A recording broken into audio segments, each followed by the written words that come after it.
Good evening, नमस्कार। Election special bulletin खबर चुनावी में आपका बहुत स्वागत है। आपके साथ मैं पुनीत पाठक। भारतीय जनता पार्टी के खेमे का और उनके खेमे के दावेदारों का इंतजार बस खत्म होने को है। शाम को 6 बजे दिल्ली में बीजेपी मुख्यालय में एक प्रेस कॉन्फ्रेंस बुलाई गई है और इसमें उम्मीदवारों के नाम की पहली सूची घोषित हो सकती है। पूरे देश में 100 से ज्यादा उम्मीदवारों के नाम सामने आ सकते हैं और इसमें खबर यह भी है कि छत्तीसगढ़ में बस्तर, कोरबा, रायगढ़ ये 3 सीटें ऐसी हैं जिन पर प्रत्याशियों की घोषणा हो सकती है।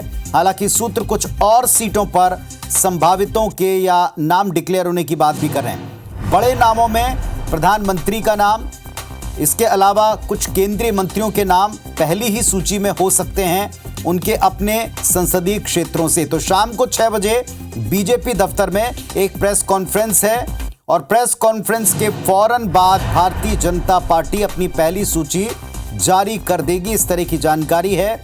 नरेंद्र मोदी प्रधानमंत्री का नाम वाराणसी सीट से, स्मृति ईरानी का नाम अमेठी सीट से, धर्मेंद्र प्रधान का नाम संबलपुर से, केंद्रीय मंत्री राजनाथ सिंह लखनऊ से, धर्मेंद्र प्रधान संबलपुर से और मनोज तिवारी नॉर्थ ईस्ट दिल्ली, रवि किशन गोरखपुर, ये तमाम वो नाम हैं जो भारतीय जनता पार्टी की टॉप लीडरशिप में शुमार हैं, दिग्गज नेता हैं, पिलर्स हैं अपने अपने राज्यों में भी और केंद्र में भी। तो इनके नाम तय ही हैं, लेकिन ये पहली ही सूची में क्या दिखाई पड़ेंगे कुछ ही देर में स्पष्ट हो जाएगा। ये वो संभावित सूची के नाम हैं जिनके बारे में काफी चर्चाएं हैं। पहली सूची में 2 तरह के नाम पूरी तरह से उम्मीद है कि घोषित हो जाएंगे। पहले वे दिग्गज नेता, बड़े नेता जिनका चुनाव मैदान में उतरना, अपने अपने संसदीय क्षेत्रों से मैदान में ताल ठोकना तय है। तो दूसरी तरफ कमजोर सीटें हैं जो बीजेपी के लिए चुनौतीपूर्ण सीटें, उन पर पहली लिस्ट में नाम संभावित हैं, जिसमें मध्य प्रदेश से और छत्तीसगढ़ से भी नाम संभावित तौर के ऊपर सामने आएंगे।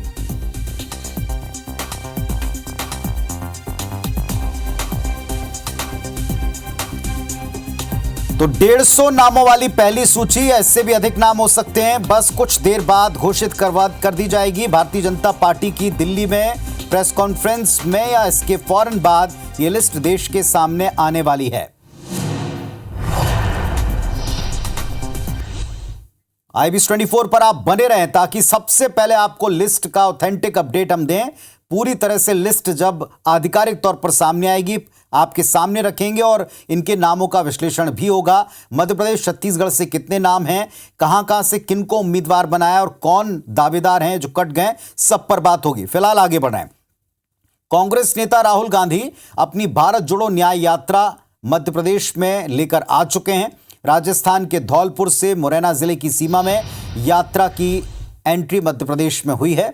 राहुल के साथ प्रदेश अध्यक्ष जीतू पटवारी हैं, नेता प्रतिपक्ष उमंग सिंघार हैं, तमाम पूर्व मंत्री काफिले के साथ ही चल रहे हैं।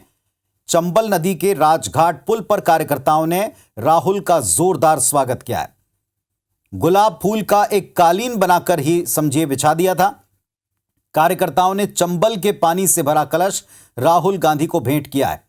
इसके बाद राहुल डॉक्टर भीमराव अंबेडकर स्टेडियम पहुंचे, एक जनसभा को संबोधित किया और बीजेपी सरकार पर, केंद्र पर, राज्य पर जमकर वार किया।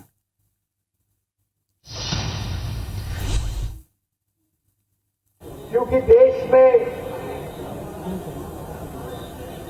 बीजेपी और आरएसएस नफरत, हिंसा और डर फैला रहे हैं। तो बड़े बड़े उद्योगपतियों को, 3-4 को हिंदुस्तान का पूरा धन पकड़ा दिया। नफरत और मोहब्बत के बीच में जो लड़ाई हो रही है और हिंसा के बीच में जो लड़ाई हो रही है, वो लोगों को बिल्कुल साफ दिखाई दे रही है। और चारों तरफ चुनावी मौसम में अब पूरी तरह से कैंपेन करते हुए भी नेता दिखाई पड़ रहे हैं। इस वक्त आपको मध्य प्रदेश लिए चलेंगे। मध्य प्रदेश के धार में आज मुख्यमंत्री डॉक्टर मोहन यादव ने बड़ी सौगात पहले तो हितग्राहियों को प्रदान की है और इसके बाद वे जन आभार यात्रा लेकर जनता के बीच में हैं। तो सीएम डॉक्टर मोहन यादव और स्थानीय विधायक जनप्रतिनिधि इस रथनुमा वाहन पर सवार हैं और भारतीय जनता पार्टी विधानसभा चुनाव के बाद हर एक क्षेत्र में पहुंच रही है जन आभार यात्रा लेकर। एक रोड शो है जिसकी शुरुआत धार में हो चुकी है और भारी जन समूह इस रोड शो के साथ साथ चल रहा है। जगह जगह मुख्यमंत्री का अभिनंदन किया जा रहा है।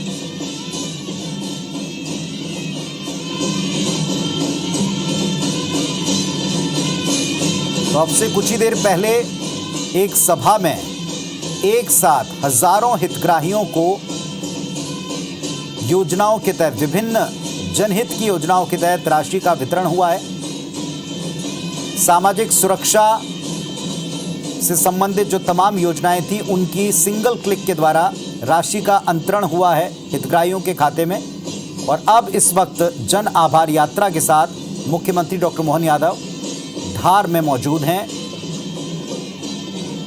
अपार जन समूह दिखाई पड़ता है, कार्यकर्ता उत्साहित दिखाई पड़ते हैं। मुख्यमंत्री का रथ बेहद धीमी गति से आगे बढ़ रहा है। वजह है कि काफी संख्या में लोग सड़क के दोनों ओर खड़े होकर उनका स्वागत कर रहे हैं।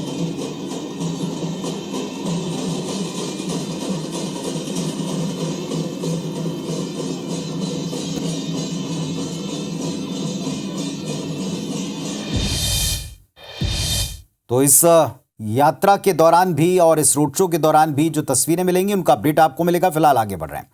लोकसभा चुनाव से पहले कांग्रेस मुद्दों की तलाश में है। आज महंगाई को लेकर कांग्रेस ने एक बड़ा आंदोलन छेड़ा है। शनिवार को प्रदेश भर में कांग्रेस ने सब्जी मंडियों का रुख किया। राजधानी रायपुर, न्यायधानी बिलासपुर, रायगढ़, दुर्ग और प्रदेश भर में कांग्रेस पार्टी ने प्रदर्शन किया, अनोखा तरीका अपनाया। सब्जी खरीदी और उनके दाम पूछकर महंगाई का एहसास आम जनता को भी कराया, इसका विरोध किया। मोदी सरकार के खिलाफ नारे भी लगे। प्रदेश कांग्रेस अध्यक्ष दीपक बैज भी आज रायपुर के शास्त्री बाजार, जो कि सब्जी की थोक मंडी है, वहां पहुंचे, प्रदर्शन किया। कांग्रेस कहती कि 2014 के बाद से, जब से मोदी सरकार देश में राज कर रही है, महंगाई बढ़ती जा रही, आम जनता की हालत बेहाल है। वहीं दीपक बैज ने कहा कि बढ़ती महंगाई से परेशान आम जनता अब मोदी सरकार को हटाने का मन बना चुकी है। हमारे सहयोगी ने जायजा भी लिया है इस आंदोलन का और इस अभियान के तहत किस अंदाज में कांग्रेसी विरोध करें वो भी आपको दिखाएंगे। लोकसभा चुनाव के पहले कांग्रेस ने महंगाई को लेकर बड़ा मुद्दा बना लिया है, क्योंकि लगातार कांग्रेस का यह आरोप है कि महंगाई को कम करने में केंद्र सरकार नाकाम साबित हुई है। और रायपुर के एवरग्रीन चौक यानी शास्त्री मार्केट में मौजूद है। यहाँ पे तमाम जो कांग्रेसी कार्यकर्ता वो धरना दे रहे हैं। प्रमोद दुबे जी हमारे साथ मौजूद है। महंगाई को लेकर आप लोग प्रदर्शन पे उतरे हुए हैं। 2019 में भारतीय जनता पार्टी ने अपने मैनिफेस्टो में कहा था कि 100 दिन के अंदर हम महंगाई कम कर देंगे, पेट्रोल के रेट को 35 रुपये लीटर कर देंगे। तो हम लोग केवल उनसे यही पूछना चाह रहे हैं कि क्या हुआ तेरा वादा, वो कसम वो इरादा। आदरणीय स्मृति ईरानी जी सिलेंडर के ऊपर बैठकर प्रदर्शन किया करती थी। दीपक बैज जी खुद आज सब्जी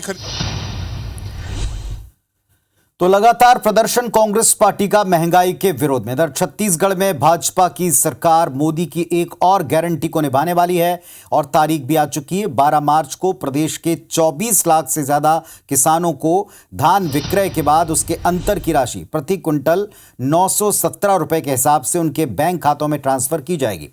केंद्रीय कृषि मंत्री अर्जुन मुंडा इन किसानों को 13,000 करोड़ रुपए की राशि ट्रांसफर करेंगे।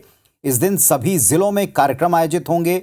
सबसे खास बात यह कि एक मुश्त राशि मिलेगी। बीजेपी ने विधानसभा चुनाव में 31 रुपए प्रति क्विंटल के हिसाब से धान खरीदने का वायदा किया। पार्टी जीती, सरकार बनाई और अब किसानों को धान के एमएसपी के बाद अंतर की 917 रुपए की राशि प्रति क्विंटल दी जानी है, जो कि 12 तारीख को खातों में आ जाएगी।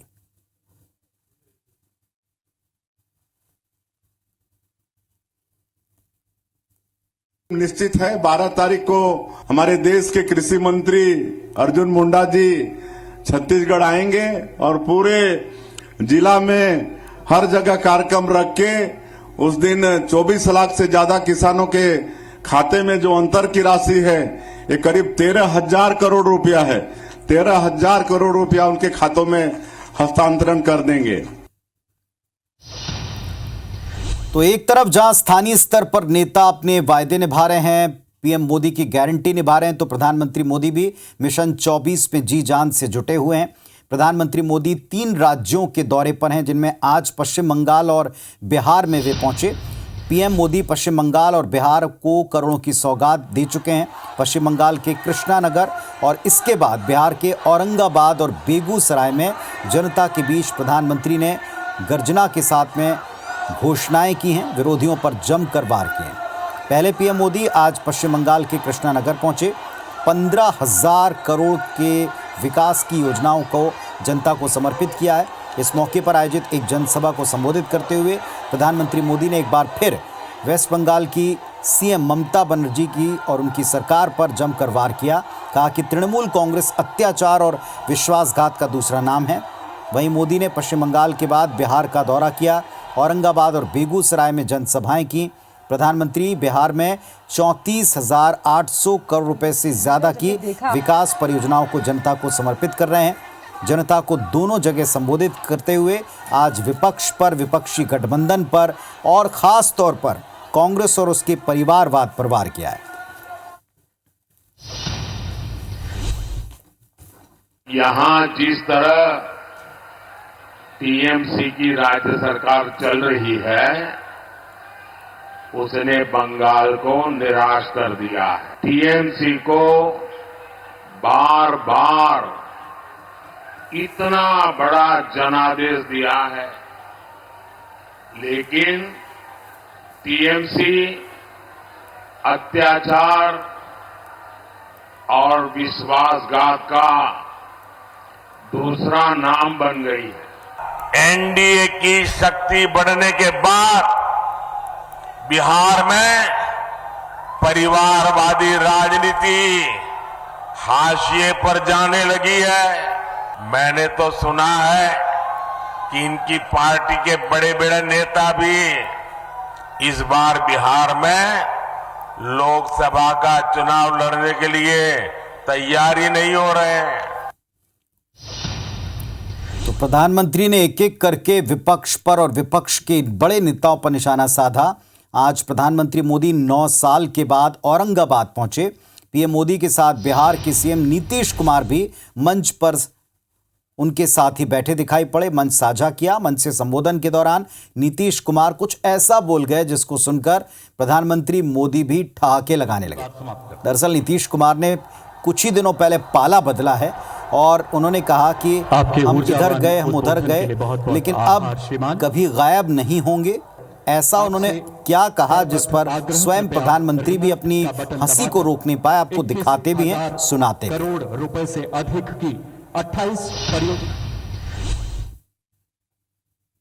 आप फिर पधारे हैं यहाँ, तो आज हम लोगों को बड़ी खुशी की बात है। आप पहले आए थे, इधर हम गायब हो गए थे, तभी हम फिर आपके साथ हैं। हम आपको आश्वस्त करते हैं कि अब इधर उधर होने वाले नहीं हैं, हम रहेंगे आप ही के साथ। इसलिए जरा तेजी से यहाँ वाला काम सब हो जाए।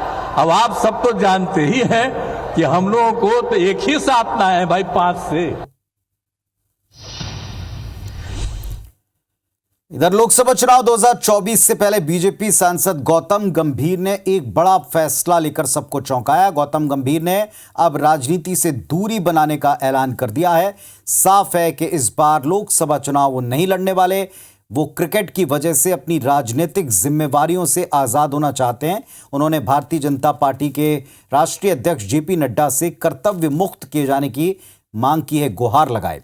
गौतम गंभीर ने शनिवार सुबह अपने सोशल मीडिया अकाउंट एक्स पर लिखा, मैंने पार्टी के अध्यक्ष से विनती की है कि मुझे राजनीतिक दायित्वों से मुक्त करें ताकि मैं आने वाली क्रिकेट प्रतिबद्धताओं पर ध्यान दे सकूं।